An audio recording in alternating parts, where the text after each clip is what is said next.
Hey everyone, welcome back to the channel School Maths Foundation। School maths foundation में आप सभी का स्वागत है। एंड जैसे कि आप जानते हैं, हम यहाँ पे एसएससी CHSL PYQs प्रैक्टिस कर रहे हैं। एंड इस वीडियो में हम कुछ PYQs को सॉल्व करेंगे। तो चलिए बिना देर किए वीडियो को शुरू करते हैं। और आज का आपका पहला सवाल है ये, इस एक्सप्रेशन को सिंप्लीफाई करने दिया है। अब अभी जानते हैं कि ऐसे एक्सप्रेशन में हमें क्या रूल फॉलो करना है।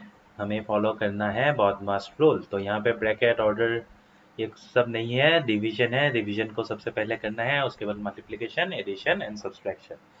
तो 2/4 को हम पहले लिखते हैं 4 2 ज़र 8, 9/4 हम लिख सकते हैं। इस एक्सप्रेशन को 5 3 ज़र 15 प्लस 1 16/5 लिख सकते हैं। प्लस 5 1/6 को हम 6 5 ज़र 30, इसको हम 31/6 लिख सकते हैं। और हम इसको पहले कर लेते हैं। 31 2 ज़र 2, 62 प्लस 4 66/31। और इस डिवीजन को हम अगर मल्टीप्लाई करते हैं तो ये एक्सप्रेशन आपका बन जाता है 3 3 ज़र 9, 9 प्लस 2 11/3। तो इसको हम इंटू कर देने से 3 ऊपर चला जाएगा, 11 नीचे आ जाएगा। प्लस 4 1/7 को भी हम 7 4 ज़र 28, 29/7 इंटू 29 1 ज़र 29 प्लस 6 35/29 कर सकते हैं, राइट। तो अभी ये जाएगा 4 4 16, 9 4 ज़र 36/5 प्लस इसमें आ जाएगा 11 6 ज़र, ठीक है।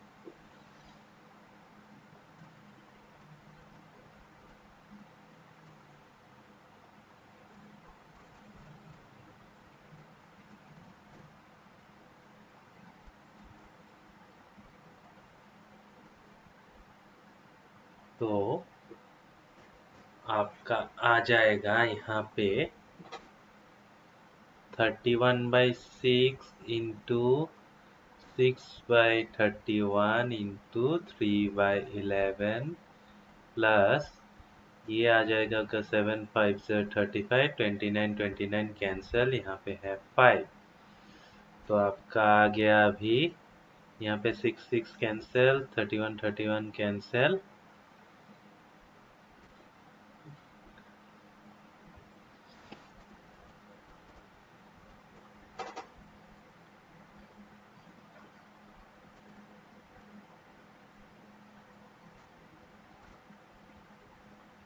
और आपका अभी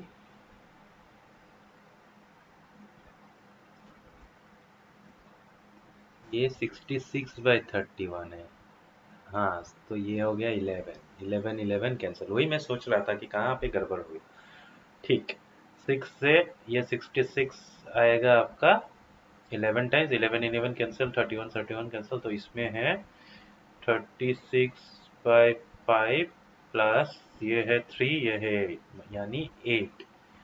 तो आपका एलसीएम अगर 5 होता है तो 36 प्लस 8 5 से 40, 60 70 76/5 होगा। 76/5 को हम अगर फ्रैक्शन के हिसाब से लिखते हैं, 5 1 ज़र 5, 26, 5 5 ज़र 25 1, मतलब आपका आ जाएगा ये 15, रिमाइंडर 1 डिविडेंड 5।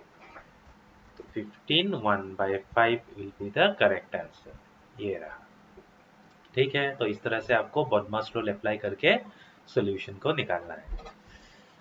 ओह, यहाँ पे करने वाले थे, हम इधर ही कर दिए, कोई बात नहीं, इसको सॉल्व कीजिए। Then question number 2, Ram and Shyam start walking from same place in opposite direction. Ram और श्याम करते क्या है, एक पॉइंट में ऑपोजिट डायरेक्शन में वो चलना शुरू करते थे। अब पूछा गया है कि if Shyam walks at a speed of 5 1/4 kilometre per hour और राम क्या करता है 3 किलोमीटर पर आवर, यहाँ एक पॉइंट से ऑपोजिट डायरेक्शन में चलना शुरू करता है, then after how much time they will be 44 kilometre apart. तो अभी हमें एक कॉन्सेप्ट समझना पड़ेगा कि अगर एक ही डायरेक्शन में मूव करते हैं तो रिलेटिव स्पीड होता है v1 माइनस v2, लेकिन ऑपोजिट डायरेक्शन में अगर ट्रेवल करते हैं तो रिलेटिव वेलोसिटी प्लस होता है। मतलब एक पॉइंट से अगर कोई इस तरफ 3 किलोमीटर आया, इस तरफ 3 किलोमीटर आएंगे तो टोटल तो 6 हो जाएंगे, तो रिलेटिव वेलोसिटी को प्लस करना पड़ता है, ठीक है, ऑपोजिट डायरेक्शन में, ये हमेशा याद रखिए। तो रिलेटिव स्पीड आपका हो जाएगा यहाँ पे 3 प्लस 5 1/4, मतलब 3 प्लस 5 4 20 21/4, इसका मतलब 12 plus 21/4 is equal to 33/4 kilometre per hour, ठीक है।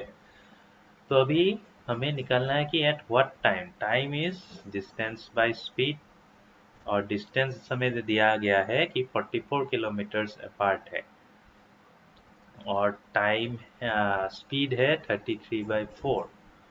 तो आपका हो जाएगा ये 44/33 इंटू 4, 11 4 जार 11 3 जार, यानी 16/3 आवर, यानी इसको हम 5 1/3 आवर लिख सकते हैं, और नहीं तो 5 आवर्स, और 1/3 को हम अगर मिनट्स में कन्वर्ट करते हैं तो ये हो जाएगा 20 मिनट्स।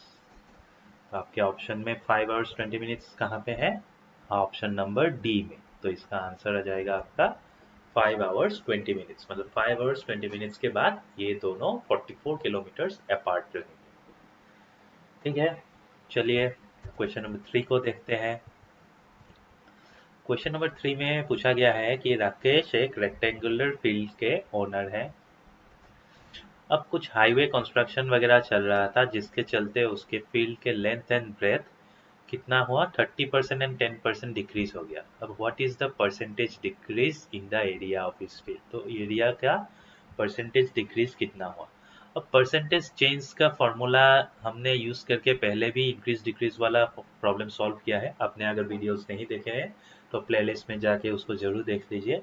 तो इसमें हम फॉर्मूला यूज करेंगे x plus y by x y by 100।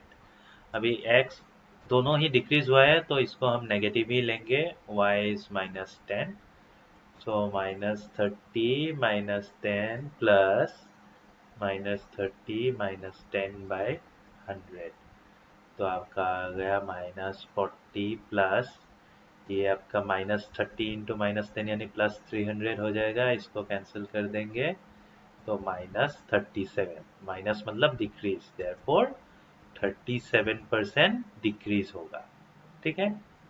Answer कहाँ पे है 37, ऑप्शन ए पे। ये ऐसा क्यों हुआ, देखो ओरिजिनल अगर हम 100% पकड़ते हैं तो इसका क्या हुआ 0.70, 70% मतलब 30% रिड्यूस हुआ लेंथ में, रेंट में रिड्यूस हुआ 10%, यानी ओरिजिनल का 90% रह गया अभी और ओरिजिनल का 70% रह गया। तो इसको अगर हम मल्टीप्लाई करते हैं तो 0.63 आता है, मतलब 63% का जो पहला है वो रह जाता है। तो 100 माइनस 63 37% डिक्रीज होता है। तो इसी को डायरेक्ट आप इस फॉर्मूला में प्लेस करके सॉल्व करने से आपका आसानी से आंसर निकल जाएगा, तो इतना ये सब कैलकुलेशन करने का जरूरत नहीं है। ये फॉर्मूला आप याद रखिए, परसेंटेज चेंज का फॉर्मूला है, ठीक है।